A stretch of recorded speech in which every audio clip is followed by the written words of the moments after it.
Hola, je suis Joanne Vandaaf, lectrice, autrice et éditrice de romances. Et cet été, je t'invite à écrire ta romance. Je vais me servir de mon cahier d'exercice du pitch à la romance.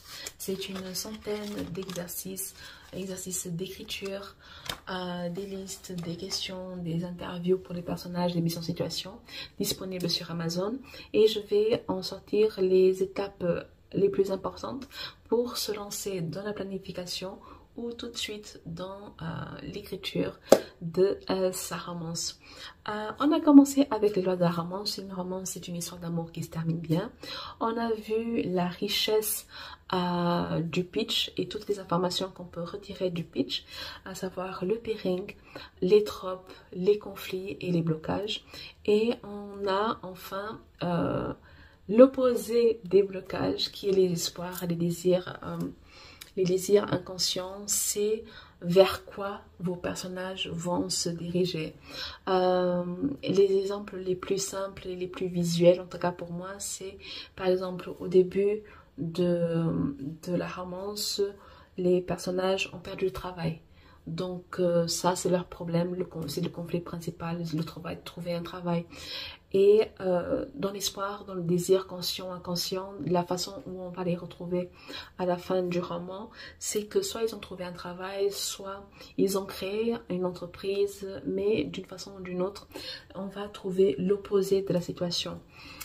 Pour un personnage qui va être mis à la porte, qui n'a pas de maison, qui est à la rue, etc., eh bien, son espoir, son désir, etc., c'est d'avoir un foyer. Donc, à la fin du roman, on va le trouver avec les clés de la nouvelle maison, du nouvel appartement, ou alors en train de construire sa propre maison.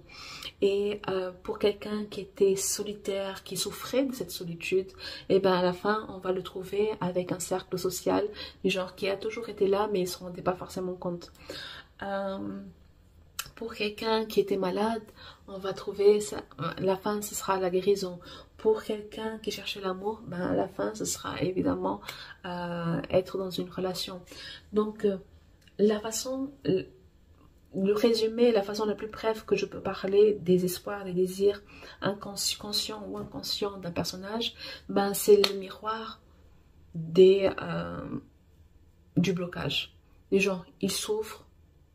Le miroir, c'est la guérison. Il y a une maladie, il y a un traitement. Il y a une blessure, il y a une guérison. On a cassé un os, l'os s'est remis. Les gens, on était seul, on va être entouré. On était malade, on va être guéri. On était à la rue, on a une maison. On était au chômage, on a un travail, etc. On était triste, on sera joyeux. En fait, on dit souvent que la première scène, la dernière scène d'un film, d'une histoire, etc., va répondre à la première scène de ce film, de ce livre, de cette fiction. Elles doivent se répondre. Les gens, on doit voir, rien qu'avec la première et la dernière scène, on doit voir l'évolution de cette histoire.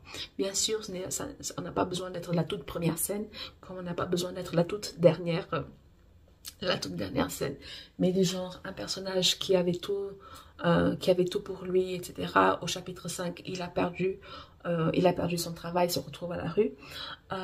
Ça, on va la considérer comme la première scène parce que c'est la scène qui représente le conflit duquel il va essayer de s'en sortir tout le long du roman.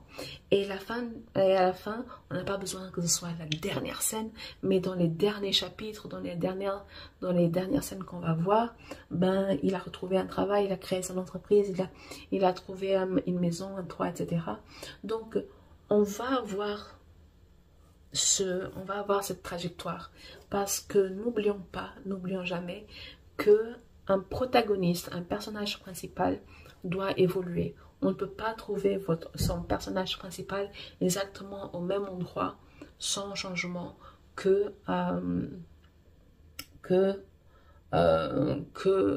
début. Parce que ça veut dire qu'il n'y a pas eu d'évolution, qu'il n'y a pas eu de projection. Ça veut dire donc que ce n'est pas lui le personnage principal.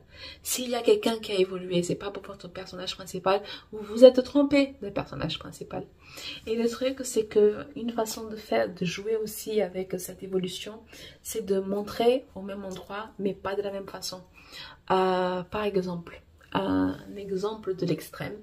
Imaginez, c'est un personnage qui dort à l'aéroport parce qu'il n'a pas d'autre solution. Soit il dort à l'aéroport, soit il dort à la gare, soit il dort dehors quelque part dans un endroit comme ça. Ça, c'est dans les premières scènes. Et bien, dans les dernières scènes, on va le voir qu'il est à ce même endroit, mais pas dans la même situation. Soit il est en train d'attendre quelqu'un qui arrive à ce moment-là, soit il va faire un voyage, soit il a sa valise, il va partir, etc.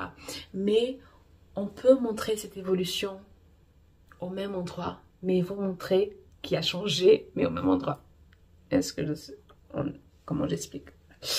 Donc, les désirs conscients ou inconscients sont le reflet, c'est l'inverse du blocage.